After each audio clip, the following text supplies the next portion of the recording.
Picture a lone bullet fired in the dead of night, suddenly struck midair and knocked harmlessly aside. That single moment captures the heart-stopping tension in this legendary tale of courage, mercy, and redemption. Here in Canyon Repose, an unassuming old cowboy named Harold Cinder Clay defies every expectation. When ruthless outlaws descend on the town, Clay's remarkable aim and unyielding moral code prove that even the quietest among us can become beacons of hope. If you're hungry for an epic confrontation, complete with impossible shots, fearless standoffs, and a clash of ideals, then settle in and hear the full account. Before we continue, make sure you subscribe to the channel so you never miss a new story. We have countless other adventures lined up that will delight, inspire, and keep you on the edge of your seat. Stick around to learn how our dusty legend ends. In the remote frontier settlement of Canyon Repose, an elderly man named Harold Cinder Clay sat each day on the narrow veranda of his weathered clapboard house. Local passers-by rarely gave him a second glance. In their eyes, he was just another old-timer, whittling away his final years amid the high desert winds and endless sun.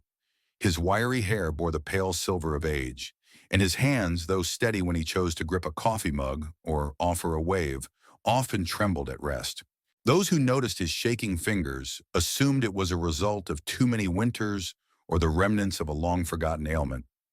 No one in Canyon Repose suspected that, in another life, those same hands were once the most feared in the southwestern territories.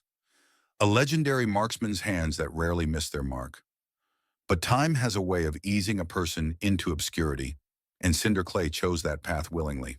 Years ago, he had drifted into Canyon Repose, walking with the aid of a simple wooden cane and taking up residence in a modest home at the end of a quiet street. Despite his soft-spoken manner and gentle nods, he carried a past filled with gunfights, outlaws, and close calls that had shaped him into someone widely admired, yet equally feared, in days long gone.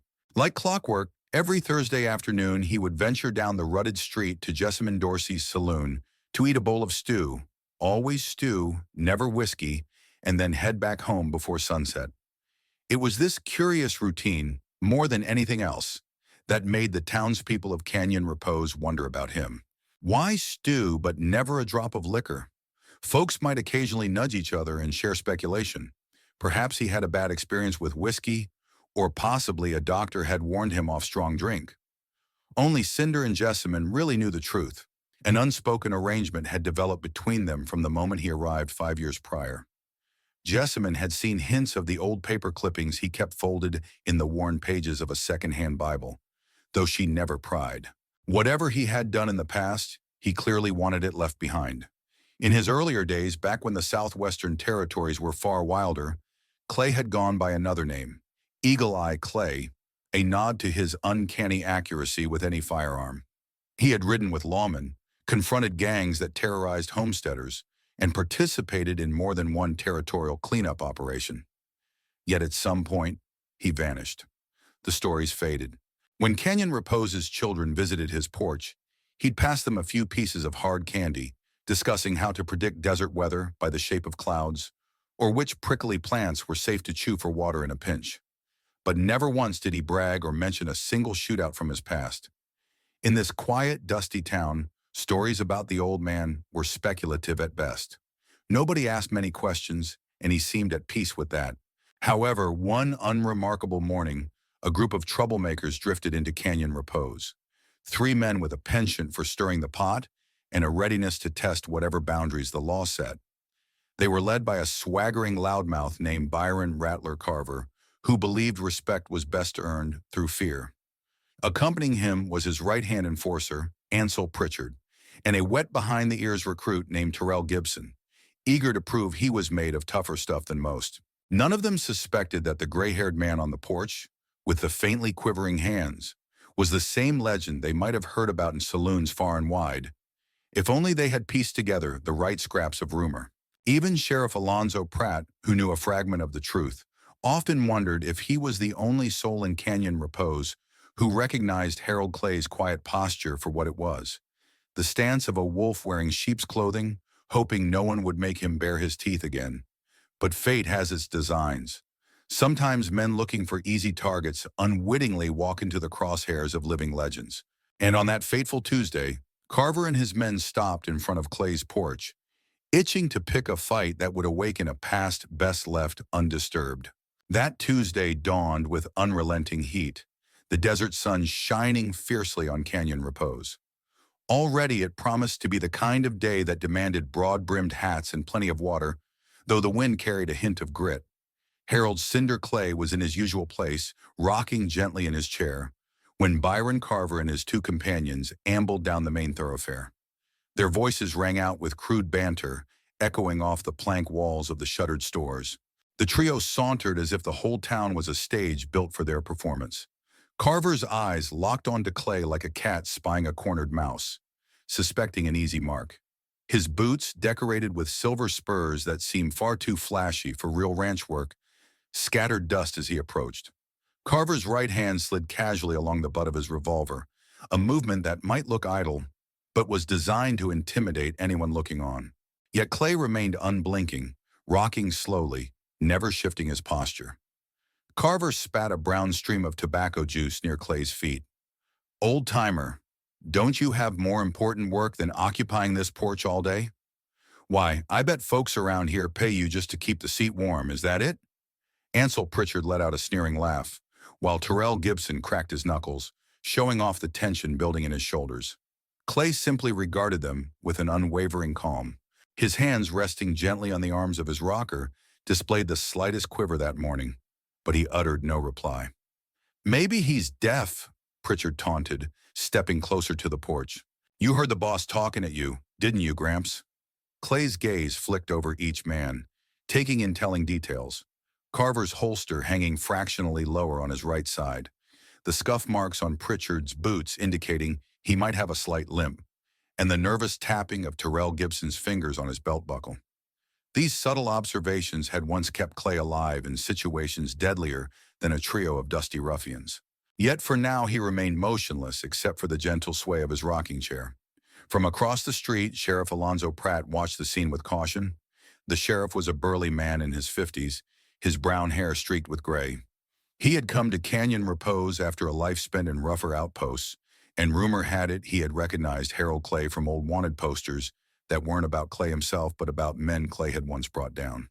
Pratt had no desire to see blood spilled in front of the local mercantile or the telegraph office.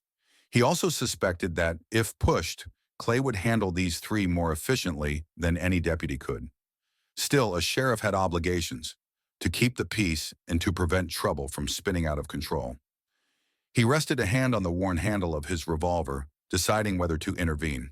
Suddenly, Jessamine Dorsey, owner of the local saloon, stepped outside onto her own porch, a stained apron tied around her narrow waist. "Boys," she said loudly, her voice echoing across the dusty lane, "I've got your breakfast on the table, if you're still set on eating." Carver turned, irritation flickering across his lean, sun-baked face. "We'll come in when we're good and ready," he barked, making a show of adjusting his gun belt and spurs. But as he did so, he took a step away from Clay's porch, physically acknowledging the unspoken warning in the sheriff's watchful eyes. "Don't get too comfy, old man," he muttered, throwing Clay a glare. "We'll be back when we're finished. Might just want a second conversation." After the trio swaggered off, a young boy named Toby Hansen, no more than 13, came running up to the porch. He had been hiding behind a water barrel, taking in every detail of the confrontation. Toby loved reading dime novels about gunslingers and frontier battles, always daydreaming about heroic figures who stood up to evil. He gazed up at Clay with wide, curious eyes. "Mr. Clay," he asked, voice trembling with excitement, "why'd you just let them badmouth you like that?" The old man's weathered face softened at the boy's earnestness. "Sometimes," Clay replied gently, "the loudest men are the easiest to handle if you wait for the right moment. Better to let them strut around than to jump into needless trouble." He patted the pocket of his work-worn pants, found one of the peppermint candies he always carried, and handed it to Toby. The boy unwrapped it slowly, still unsettled by what he had witnessed. Clay watched Carver and his men disappear into Jessamine's saloon and recognized the signs of a storm brewing. He had been around rough characters long enough to know these three would be back. Canyon Repose, for all its quiet pleasantries, was an appealing place for those who wanted easy pickings. It had no fort, few armed citizens, and a sheriff forced to rely on just two part-time deputies. The stage was set for trouble, and Clay sensed that Byron Carver and his companions intended to make this town their playground, at least until they were forcibly removed. Sheriff Pratt, seeing that the situation had temporarily diffused, approached Clay's porch. "Morning, Harold," he greeted, tipping his hat in respect. "Those three might cause more than a ruckus if they stay around. You want me to keep a close watch on them?" Clay nodded, but his expression remained neutral. "Keep an eye out, sure, but sometimes letting trouble show its hand makes it easier to handle. You recall how that worked in Desert Gulch, if I'm not mistaken?" Pratt gave Clay a keen look. The older man rarely slipped up by referring to his past. That he had mentioned Desert Gulch, a place rumored to be the site of one of Clay's most famous shootouts, told Pratt that Clay was more cautious than usual. "All right," Pratt replied, "but don't go stirring up memories you don't want folks to recall. Let me know if you need anything." Meanwhile, inside Jessamine Dorsey's saloon, Carver and his men had settled at a corner table, turning the place into their personal lounge. They demanded fresh eggs, bacon, and whiskey, despite it being well before noon. Jessamine served them with tight-lipped politeness. She understood their type. Men who conflated generosity with weakness, who believed a quiet old man on a porch could be bullied without consequence. She also suspected these three had no idea who Harold Clay really was.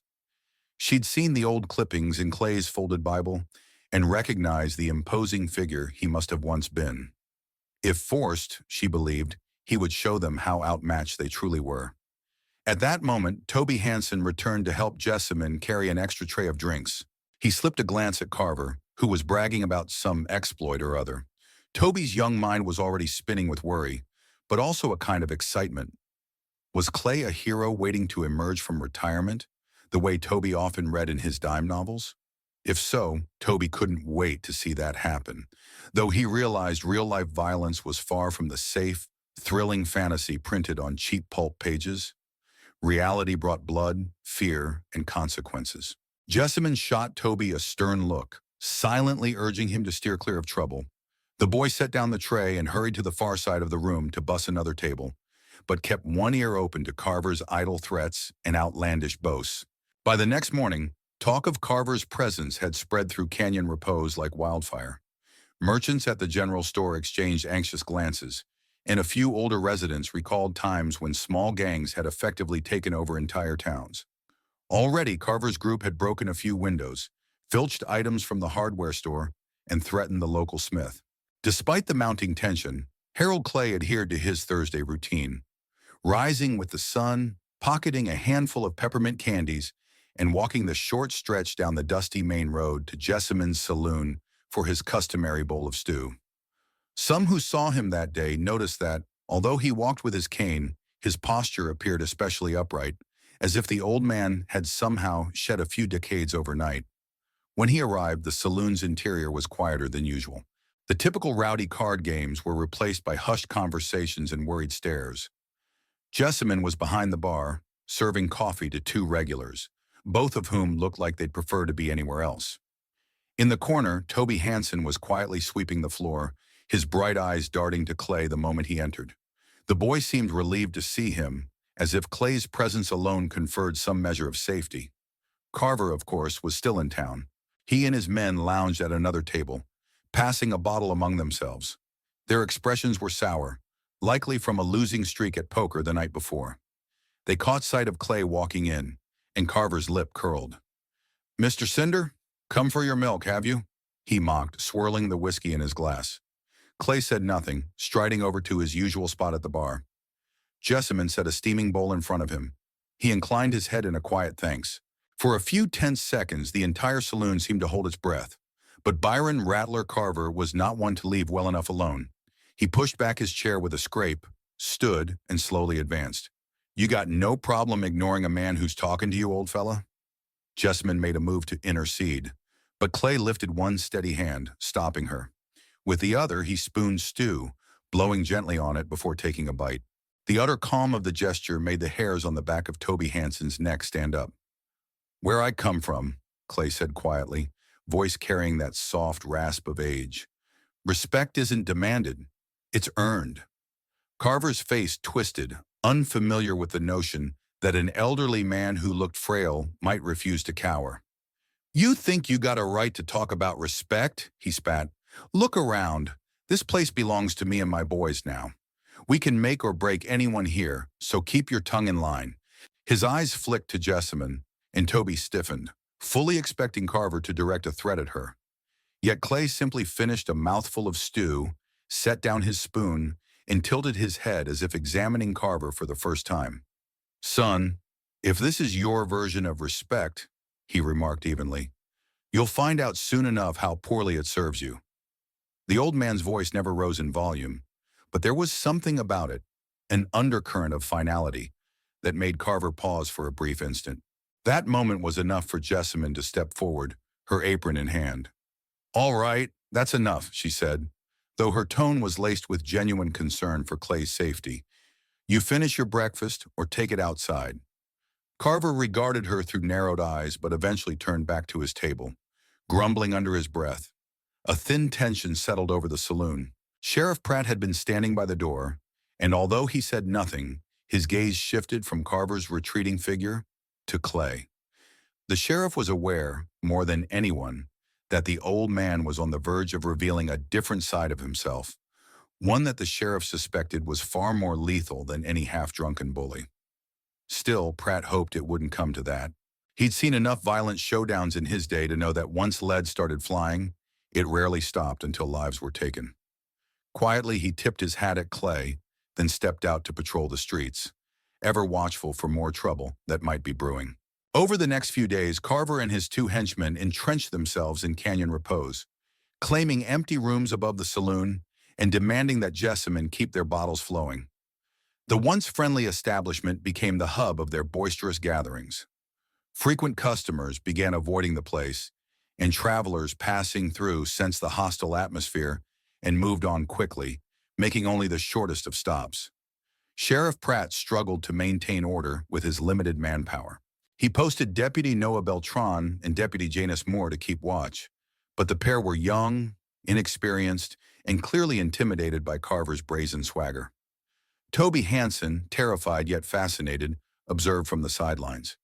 Each day he found some pretense, a chore for Jessamine or an errand for his parents, to get closer to the saloon, gleaning glimpses of how Carver and his men acted when they felt unchallenged.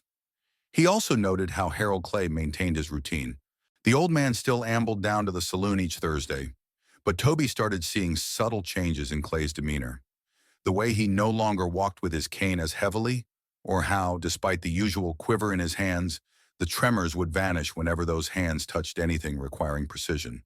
A momentary gesture with a spoon, or the action of opening a door. Carver's gang took greater liberties by the day. One morning, Tyrell Gibson started smashing whiskey bottles for sport, whooping with delight each time glass shards sprayed across the saloon floor. Jessamine, her patience at its limit, shot them a warning glare, but the fury in Carver's eyes convinced her to hold her tongue. Pritchard found amusement in upending tables and rummaging through desks, looking for valuables to pawn or hold as leverage against the local merchants. Meanwhile, Byron Carver threatened to take over the old office once used by a traveling judge, proclaiming himself the new unofficial mayor of Canyon Repose. The town council, such as it was, held an emergency meeting, but with Carver's men swaggering about, none of them dared defy him openly. Sheriff Pratt strove to reassure them. "Hold tight. I've got a plan in motion," he insisted. But everyone seemed to be waiting for a spark, something that would ignite the conflict they dreaded might happen. In the midst of this growing unease, Toby observed a small scene that only deepened the mystery around Clay. Late one evening, as Toby was helping Jessamine close up, he spotted Clay sitting at a corner table, alone with a dusty trunk at his feet. The trunk's lid was open just a crack, revealing what looked like polished leather and the glint of steel. Though Toby couldn't see enough to identify the items clearly, he suspected guns lay inside. Guns that had been meticulously maintained. Clay noticed Toby watching, closed the trunk, and gave him a tight, knowing smile. The boy felt a surge of excitement. If Clay was who Toby increasingly suspected he was, Then perhaps the old man might have the power to stand up to Carver after all. Meanwhile, word circulated quietly that Carver and his men planned to pay Clay a visit at his house. One of these nights, Tyrell, desperate to prove himself to his boss, boasted he would be the one to find Clay's hidden valuables, or even the stash of gold that rumor attributed to any older man who lived alone on the frontier. Ansel Pritchard merely laughed and egged him on, while Carver said nothing, his scowl promising retribution for Clay's cool dismissal earlier. The lines were slowly being drawn, and everyone in Canyon Repose felt the tension rising like a desert wind before a flash storm. The confrontation came sooner than many anticipated. One hot afternoon, Carver's patience reached a breaking point after losing badly at cards. He and his men stormed out of the saloon, looking to vent their fury on anyone who crossed their path. Spotting Toby Hansen across the street, Carver marched over, a sneer twisting his face. "Where's your old porch-sitting friend, kid?" he demanded, voice echoing in the near-empty street. Toby tried to answer bravely, but a tremor in his voice betrayed his fear. He told Carver that Mr. Clay would probably be at home, minding his own business as usual. "Let's go pay him a visit," Carver growled. He beckoned for Tyrell Gibson and Ansel Pritchard to follow. Toby, wide-eyed, scurried off to warn Clay. The boy's heart pounded in his chest as he sprinted across the dusty road, slip-sliding on loose gravel. He found Clay sitting in the shade of the narrow porch, rocking gently, apparently unconcerned by the swirl of dust devils dancing in the midday sun. "Mr. Clay," Toby gasped, out of breath. "They're coming. Carver and his men." Clay nodded, his expression neither startled nor fearful. He cast a quick glance at the wooden boards of his porch, where a worn blanket rested. Under that blanket, Toby guessed, Clay kept something more formidable than just an old hunting rifle. Rising slowly, Clay told Toby to step inside. "Lock the door behind you," he instructed. "Stay low." The boy obeyed, peering through the slats of the window. Within minutes, Byron Carver, Ansel Pritchard, and Tyrell Gibson rode up, dust swirling around their horses' hooves. Carver dismounted first. His eyes narrowed. "Been meaning to talk to you, old man," he said loudly, swaggering forward. Pritchard and Gibson followed, guns resting in easy reach, telegraphing a readiness to draw. "Folks say you're a real quiet fixture in this town. Figured we'd get acquainted." Clay considered them. His mild expression remained unchanged. "I'd prefer we do that some other time," he replied. "Seems you're in a foul mood, and I've never had much luck with men who let their temper do the talking." "Your luck's about to run out," Carver snapped.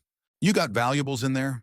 Gold, silver, maybe old keepsakes worth $1 or $2? Hand 'em over, or me and the boys will have to rummage around ourselves." Clay slowly looked from one man to another, noting Gibson's agitated stance, Pritchard's coiled tension, and Carver's menacing grin. Meanwhile, Toby's heart hammered behind the window, each second feeling like a rope pulled taut, ready to snap. No one in town dared approach, but a few peered around corners, eyes wide with dread. "You might take my possessions," Clay said softly, "but you'd best weigh the cost." His voice retained that calm timbre, but there was an undercurrent beneath it. His right hand moved to rest on the edge of the chair, where the blanket lay folded. Carver barked a derisive laugh. "Cost? An old geezer and a dusty shack? Don't make me laugh, Grandpa. We're done asking. Tyrell, start checking inside." The young henchman moved forward. Suddenly, Clay's blanket fell away, and in one fluid motion, he produced a single-action revolver that looked oddly pristine, as though carefully maintained over decades. The trembling in his hands vanished, replaced by an unearthly stillness. Before Tyrell could blink, Clay's gun was trained on the space between the young man's eyes. "Take another step," Clay said, "and I promise you'll regret it." The quiet conviction in that voice froze Carver's gang in place. Toby clamped a hand over his mouth, equal parts exhilarated and terrified. For what felt like a full minute, no one breathed. Dust motes danced in the hazy sunlight, and Toby Hansen could hear his own heartbeat like a drum roll in the tense stillness. Byron Carver, who had always relied on brute force and intimidation, took a moment to process that a white-haired man in a threadbare shirt had just outdrawn them without so much as a quiver. Finally, his lips peeled back in an ugly snarl. "What in blazes?" he muttered, flicking his gaze from Clay's weapon to Tyrell, who stood rooted to the spot, eyes as big as plates. Ansel Pritchard tried to subtly move his hand toward his belt, but Clay's revolver twitched in his direction in a single blink. "I wouldn't," Clay warned, a softness in his tone that somehow made it even more dangerous. "I'm old enough and tired enough that you don't want to test which line I won't cross." Sorry. Carver's anger simmered, but he lifted his hand slightly, a pacifying gesture. "Now let's not do anything rash," he drawled, an edge creeping into his voice. "We're just asking you to share a bit of your good fortune, if you have any. Doesn't have to get violent." Clay's eyes held Carver's with steely calm. "I'm not the one who brought violence to my doorstep. You did that on your own." Tension radiated off the men like heat waves on the desert floor. Terrell swallowed hard, uncertain whether to run or draw. Toby, still hidden inside the house, gripped the windowsill so tight his knuckles turned white. It was at that moment that Sheriff Alonzo Pratt appeared at the bend in the road, flanked by Deputy Noah Beltran. Each had a rifle in hand. "Carver," Pratt warned, "you're trespassing, and from the look of things about to commit grand theft. I'd suggest you and your men leave Clay's property. Now." Beltran, though obviously nervous, kept his weapon trained on the group. Carver gritted his teeth, turning to glance at the sheriff.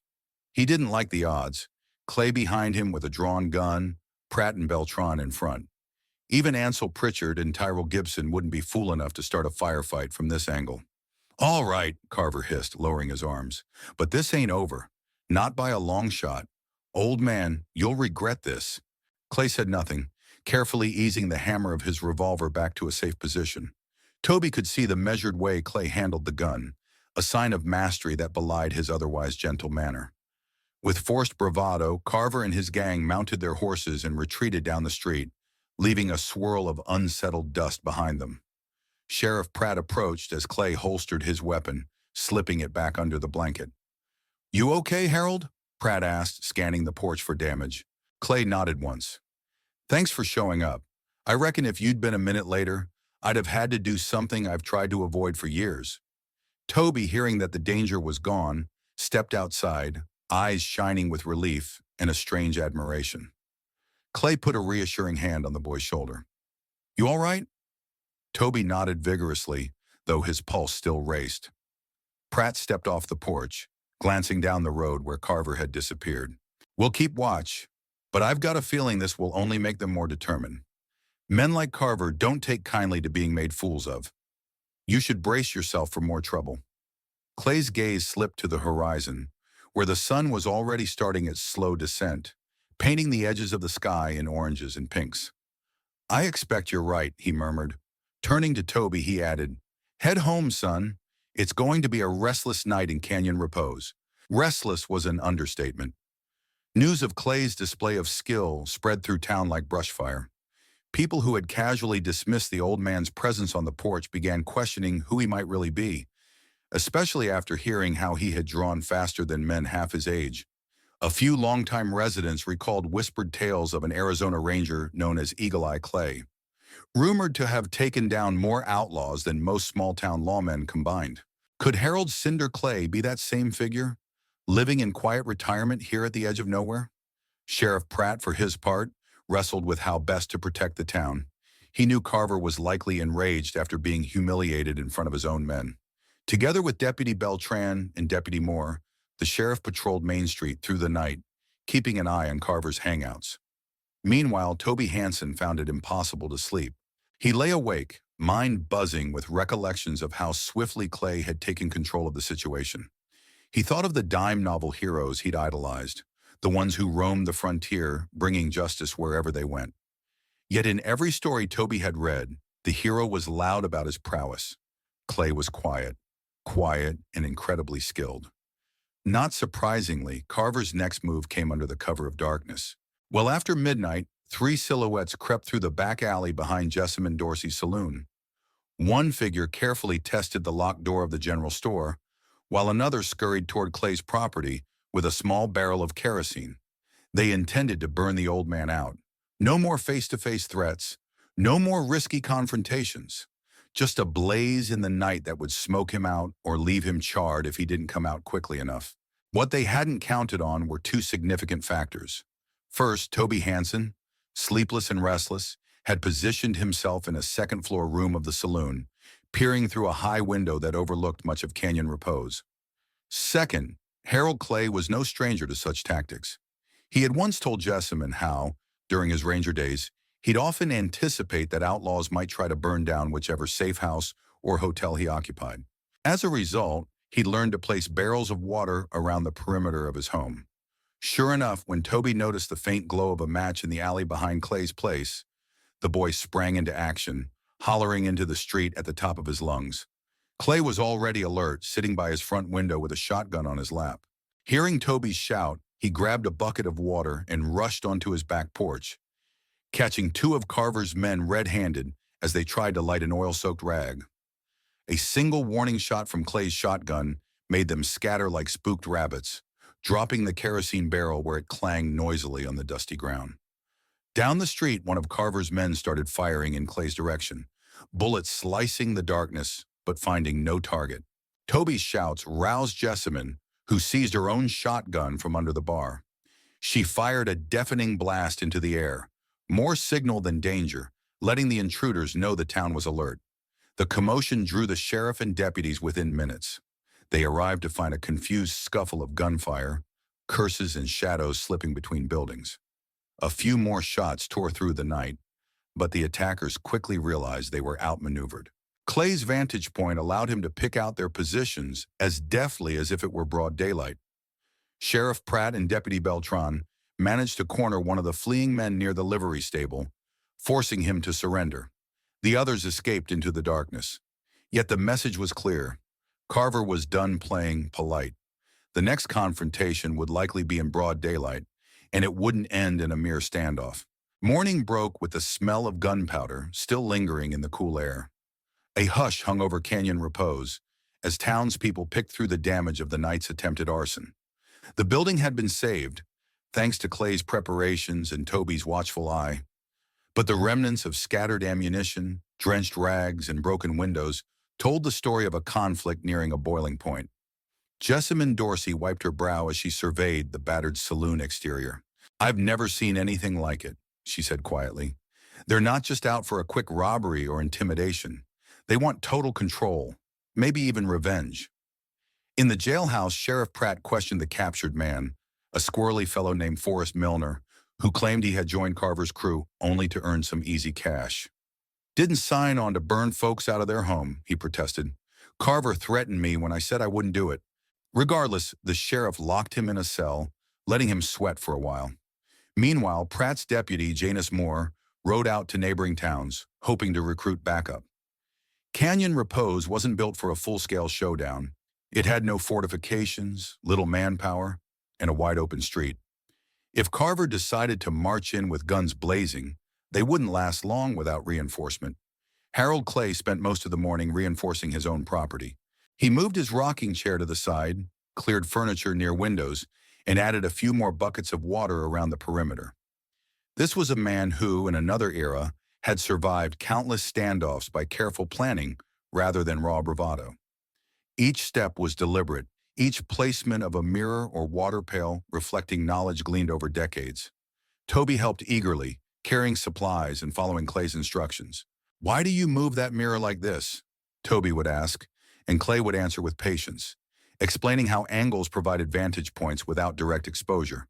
The boy hung on every word, weaving them into his mental tapestry of how a true gunslinger operated. Watching from across the street, Jessamine admired Clay's calm. Despite the looming threat, he never ranted or showed outward fear. He systematically prepared for war, but with the weary resignation of someone who had once believed he'd left fighting behind. At midday, Toby rushed up, breathless, waving a telegram. "Mr. Clay, the telegraph operator got a message. Somebody's coming. Name of Logan Deadshot Dane. Says he got out of prison a few days ago. Might be heading this way. The operator said folks claim he wants your head." Clay read the note without a flicker of surprise. "I knew him," Clay murmured. "He was in that gang I took down in Tuscarora years back. I broke up their hideout. Turned out the gang's leader was his older brother. He's likely spent his prison time stewing over revenge." The rumor of an even deadlier outlaw approaching added a new layer of dread to Canyon Repose. As if Carver weren't enough of a threat, This Logan Dane figure had a fearsome reputation. He was rumored to shoot targets out of the air at 60 paces, the same way Clay had once been described in half-remembered stories. The difference lay in motivation. Clay had used his skills in the name of law, at least back then. Dane's impetus was pure retribution. Worse yet, Toby discovered that Dane's path to Canyon Repose was littered with intimidation. A neighboring ranch had reported an attack the previous day, during which a woman nearly lost her life just for standing up to Dane's men. The revelation that a second, even more dangerous adversary was on his way set the stage for a showdown that would burn itself into the annals of Canyon Repose. From dawn until midday, Carver's men kept a low profile, huddling in secret to plan their strategy. Carver was no fool. He recognized Clay's skill was extraordinary. He also didn't relish the idea of some outsider like Logan Deadshot Dane stealing the credit for bringing down a living legend. Carver resolved to strike first, finishing Clay himself and seizing control of Canyon Repose before Dane arrived.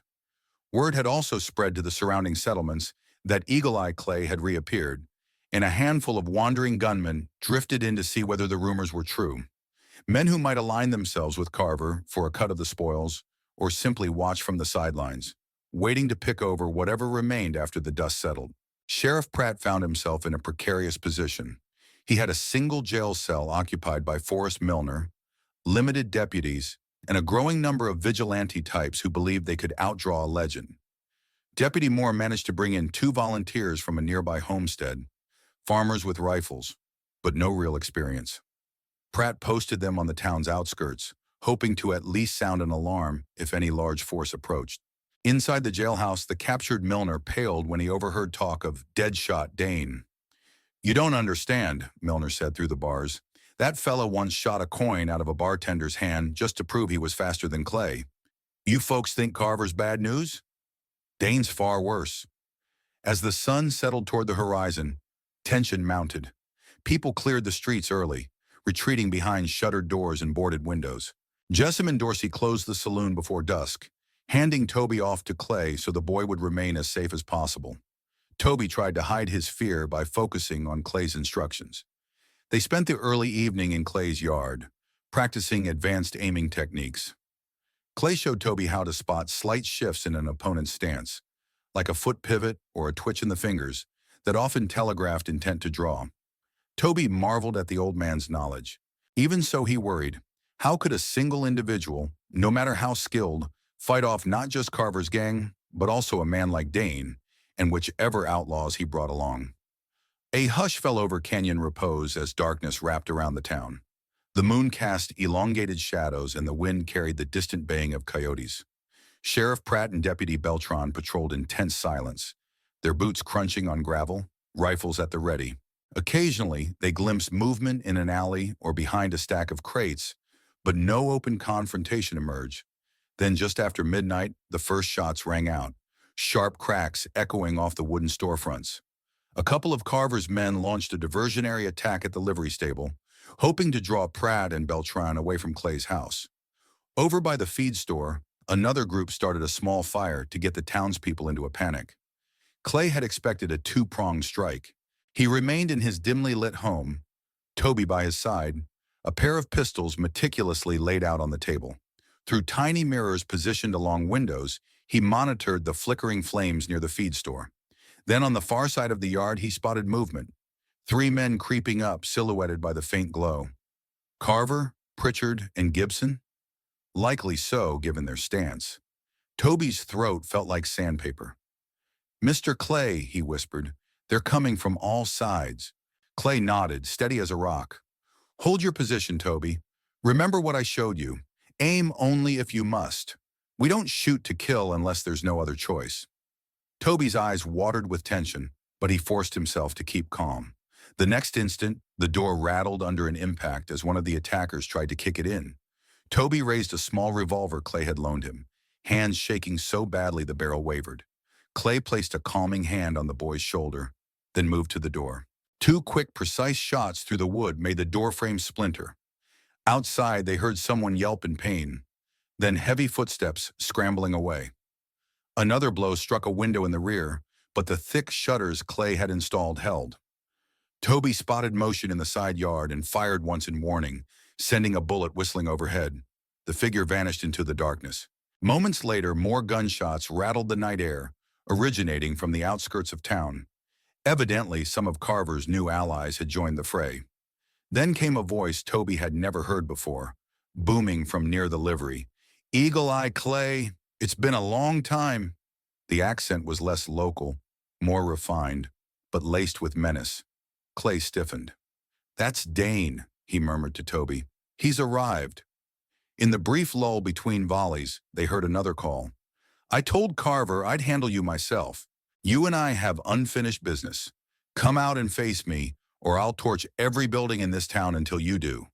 Toby trembled, imagining the entire place going up in flames. Clay exhaled slowly. "Stay put," he told the boy. "No matter what happens, keep your head down." Checking his weapons, Clay stepped outside into the gloom. Light from the small fire near the feed store cast dancing shadows across the main thoroughfare. At the far end, a tall figure emerged, flanked by at least 4 men. In the dim glow, Clay recognized the glint of a custom revolver. Carver and his gang were momentarily overshadowed, merely watchers now, letting the infamous Logan Deadshot Dane step forward to claim his vengeance. Looking back on this remarkable saga, one thing stands clear. True strength isn't merely about quick hands or perfect aim.